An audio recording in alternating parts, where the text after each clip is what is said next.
Result করব এই টেনশনের চাইতে আমাদের পরীক্ষা দিতে পারবো কিনা এই টেনশনটা আমাদের বেশি হয়ে যাইতেছে এখন।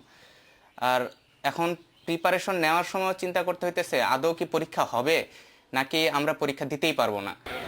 প্রায় 15 লাখ এসএসসি পরীক্ষার্থীর সবার মনেই এই একই দুশ্চিন্তা। ঘোষিত সময়সূচি অনুযায়ী 2 ফেব্রুয়ারি শুরু করে 10 মার্চের মধ্যে লিখিত এবং 16 মার্চের মধ্যে ব্যবহারিক পরীক্ষা শেষ হওয়ার কথা ছিল। বিরোধী জোটের হরতালের কারণে শুধু সরকারি ছুটির দিনে অনুষ্ঠিত হচ্ছে পরীক্ষা।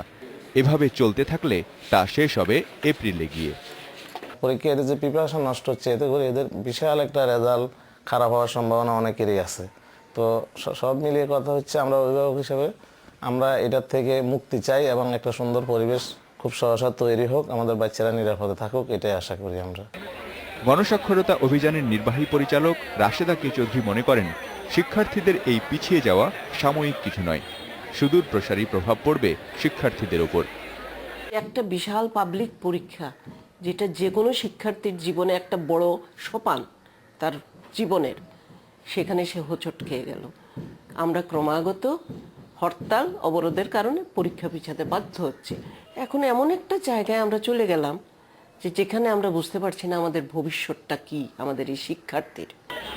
শিক্ষামন্ত্রী জানালেন, শুধু এসএসসি পরীক্ষা নয়, হুমকির মুখে পড়েছে পুরো শিক্ষা ব্যবস্থা। পিএসসি পরীক্ষার সময় তাই ছিল, জেএসসির সময় তাই ছিল, আগামী এইচএসসি পরীক্ষা কী হবে তারা এখন থেকেই আতঙ্কিত। আমাদের বই বিতরণের দিন তাই ছিল, আমাদের অ্যানুয়াল পরীক্ষা সব জায়গায় তাই ছিল। তার মানে আমাদের সমস্ত এই নতুন জেনারেশনের যে ছেলে মেয়ে, তারা সকলেই এই আতঙ্কের মধ্যে বসবাস করতেছেন। তাদের উপর যে আত্মবিশ্বাসের যে একটা অভাব সৃষ্টি করবে, এইটা আমাদের ভবিষ্যতের জন্য মারাত্মক খেসারত দিতে হবে।